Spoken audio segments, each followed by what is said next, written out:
Magandang araw po sa ating mga kaperlas, sa ating mga mahal na OFW at sa ating mamayang Pilipino. Ito po si Kaperlas Rane. Ating pag-usapan po ngayon itong tungkol sa impeachment ni VP Sara. Kung bakit ang gulo at hindi ma-resolve kung bakit ganito ang nangyayari. Ang problema kasi dito sa ating bansa ay ang daming matalino.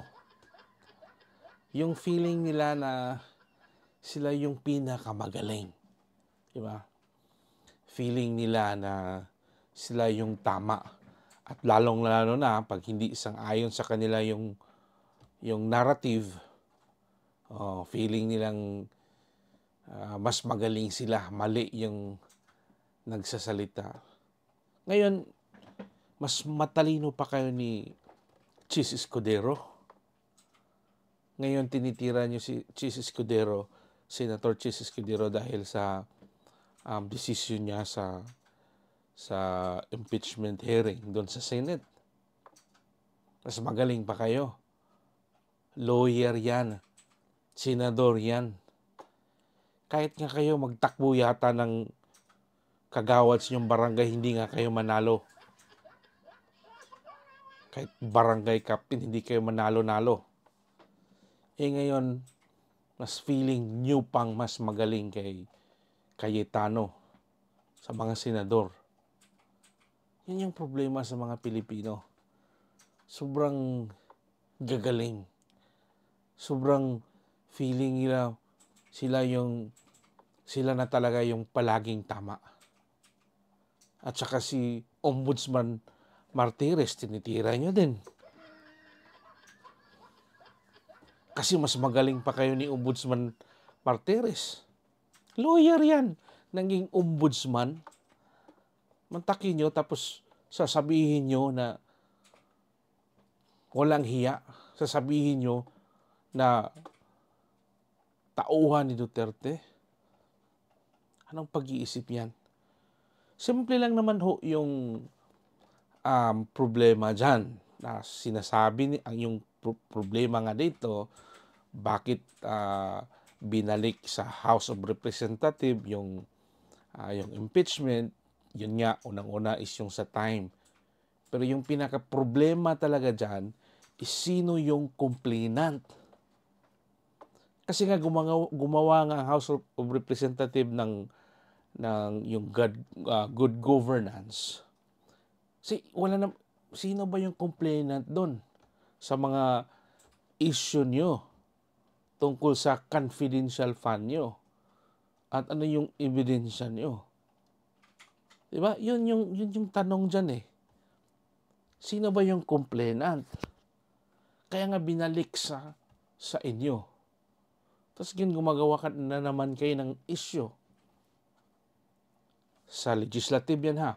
Ngayon, dito naman sa judiciary, ang ombudsman, si Martires na mismo nagsabi, Ombudsman Martires, binalik sa inyo itong kasong impeachment ni Inday Sara kasi nga tinanong kung sino ang complainant. Ang problema kasi dyan, takot magsabi ng sino ang complainant kasi baka mahina yung ebidensya at marisbakan kayo. Kasi siguradong kulong kayo pag hindi nyo napatunayan. So, ngayon, dalawang branch ng Pilipinas, ngayon, sino ba ang tama niya ngayon?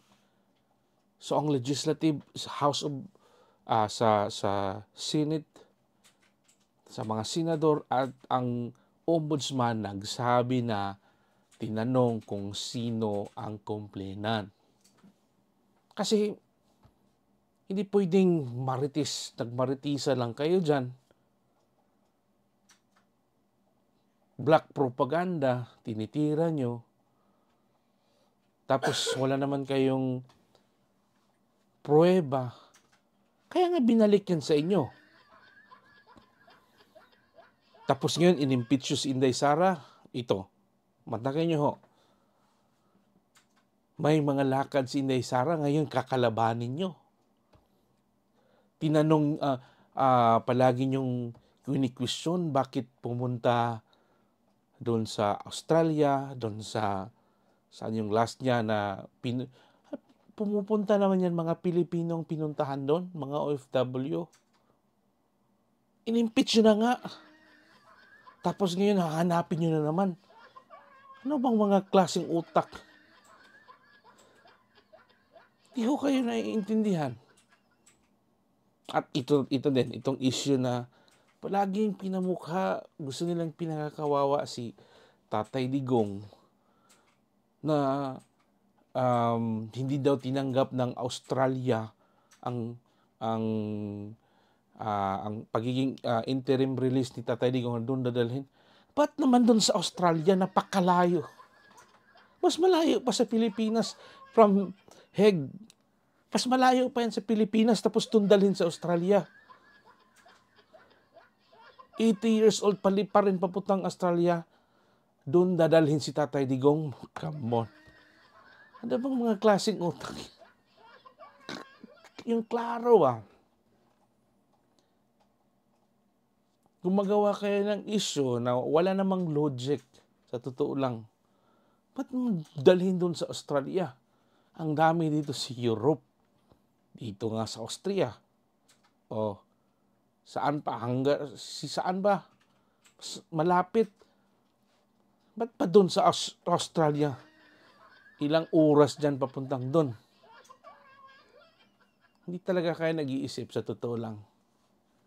Kaya nga, itong problema sa atin ngayon, walang asenso yung bansa natin dahil sa sobrang maraming matalino. Walang respeto doon sa mga leader natin. At hindi naman din natin masisisi dahil may mga leader din talaga ding wala din talagang utak. Pero nakikita ho natin sa trabaho nila, makikita ho natin kung ano na yung nagawa nila. Tingnan ho natin yung biodata nila. Ano ba ang nagawa nila? It's a simple question. Problema kasi magagaling number one chismosa, marites, ano pa dyan. Nasa Pilipinas ang gagaling. Ang gagaling gumagawa ng narrative. Basta magkapera lang. Di ba? Yun yung totoo. Kaya sobrang gulo. Pero tingnan ho natin yung mga Duterte. Ilang years yung tinira pero humble pa rin. Talagang si Inday Sara nag-response na talaga, yung sinagad nyo na siya. Pero yung iba, kahit konti nga lang yung banat, iiyak na. Tatakbo ka agad ng NBI. Kaya nga sabi ni Atty. Vic Rodriguez, ginagamit mo yung ninyo, yung executive, yung defense natin, na weaponize nyo against sa mga Duterte. It's political, weaponize. Yun yung problema sa ating bansa. Kaya kung patuloy ho tayong ganyan, wala talagang mangyayari. Sa totoo lang, kung hindi na makikialam ang mga Duterte, pwede sana. Kahit nga kaming mga taga Mindanao, kung mag-separate na tayo dyan sa Luzon. Tingnan nyo naman, kung mag-separate, gustong makipag-separate ang Mindanao sa Luzon, ayaw nyo naman din.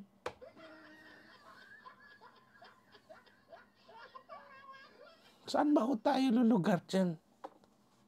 Para wala ng gulo.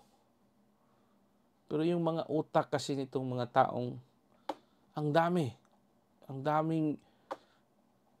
feeling magaling. Ako, hindi ako magaling, pero yun yung obserbasyon ko.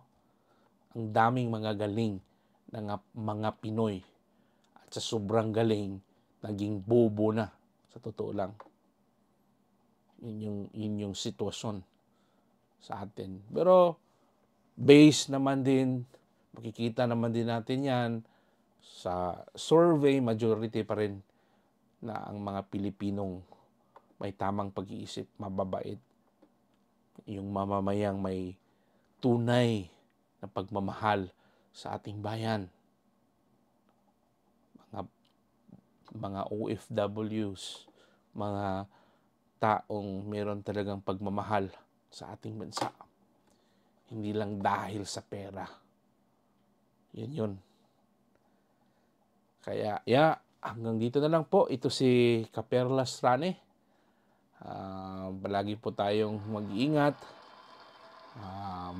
Sabi pa ni Inday Sara na lahat para sa Diyos, para sa bayan, at para sa bawat mamamayang Pilipino. God bless everyone. At again, if you like my channel, don't forget to subscribe. God bless.